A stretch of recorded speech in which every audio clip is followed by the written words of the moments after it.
তিনি ধরুন ফ্রান্সকে ৩টা ইয়েলো কার্ড দিয়েছেন, কিন্তু আপনি যদি একটা ম্যাচের কয়েকটা মোমেন্ট আছে যেগুলো আসলে শিওর বুকিং এর মতো ঘটনা। একটা হচ্ছে এমবাপ্পেকে তো সরাসরি লাথি মেরেছিলেন প্যারাগুয়ের একজন ডিফেন্ডার, সেইটা রেফারির দৃষ্টি এড়িয়ে গেছে। যে প্যারাগুয়ে ফিজিক্যালি একটু ফিজিক্যাল ফুটবল খেলেছে, অনেকটা অ্যাগ্রেসিভ ছিল। কিলিয়ান এমবাপ্পে নিজেও বলেছেন যে ডার্টি ফুটবল যদি তারা খেলতে পারে আমরাও খেলতে পারি। কিন্তু টোটাল সিনারিওটা আমরা দেখছি যে রেফারি 4টা হলুদ কার্ড দেখিয়েছেন, তার 3টাই ফ্রান্স দেখেছে।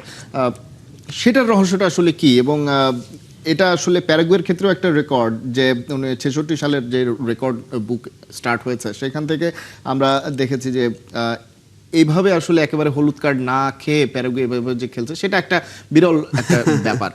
কিন্তু তারপর আমরা বলছি যে তারা ফিজিক্যাল ফুটবল খেলেছে, বিষয়টা আসলে কি?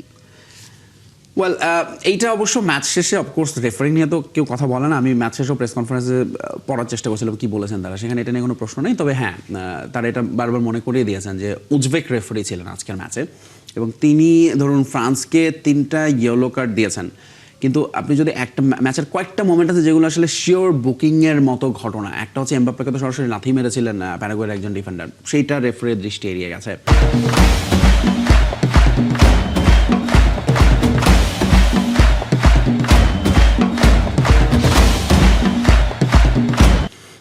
আরেকবার মনে করুন যে আমরা দেখলাম ওলিসেকেও একটা খুব বাজে ট্যাকল করা হয়েছে, সেটাও ইয়েলো কার্ডের মতো ছিল, কমেন্টেটররা বলছিলেন, বাট রেফারি সেটাও এড়িয়ে গেছেন।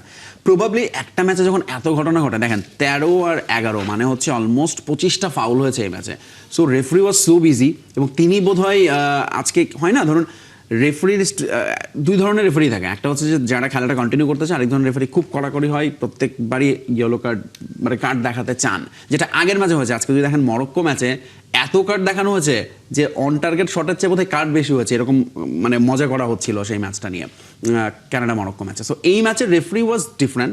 সে আমার কাছে যেটা মনে হয়েছে তিনি আসলে কার্ডটা ব্যবহার করতে চাননি, খেলাটা কন্টিনিউ রাখতে চেয়েছেন, কারণ আজকের ম্যাচে যে যত ঘটনা ঘটছিল কার্ড দিতে গেলে এই ম্যাচটা 90 মিনিটের ম্যাচ 120 মিনিটে চলে যেত। So probably that was another reason যে রেফারি চাইছিলেন খেলাটা স্পিড আপ করতে, এবং তিনি কিছু জিনিস ইচ্ছা করে এড়িয়ে গিয়েছেন যেগুলো হয়তো বা কার্ড দেওয়া যেত। কিন্তু এখন ফিফার এবারে যেটা পলিসি হচ্ছে প্লেয়ার প্রোটেকশন পলিসি, অর্থাৎ আপনি যদি দেখেন যে কোনো প্লেয়ারের জন্য ভেরি ডেঞ্জার বা কোনো রিস্কি ট্যাকল, তখন আসলে সেটাকে সতর্ক করার জন্য তিনি কার্ড দেন, যেটার খেসারতেই প্যারাগুয়েও দিয়েছে, রেড কার্ড পেয়েছে তারা এর আগে। তো আজকের ম্যাচে আমার কাছে মনে হচ্ছে ওরকম কোনো ইনসিডেন্ট হয়তো রেফারির চোখে পড়ে নাই, যেটাকে মনে হয় যে প্লেয়ারের ধরুন ভয়াবহ ইনজুরির দিকে যেতে পারে বা কিছু। সো তিনি কিছু ট্যাকল ইচ্ছে করে এড়িয়ে গিয়েছেন, বাট যেগুলো আসলে তিনি অ্যাটলিস্ট কয়েকটা ইয়েলো কার্ড তো তিনি দিতেই পারতেন, প্যারাগুয়েকে কিন্তু দেননি।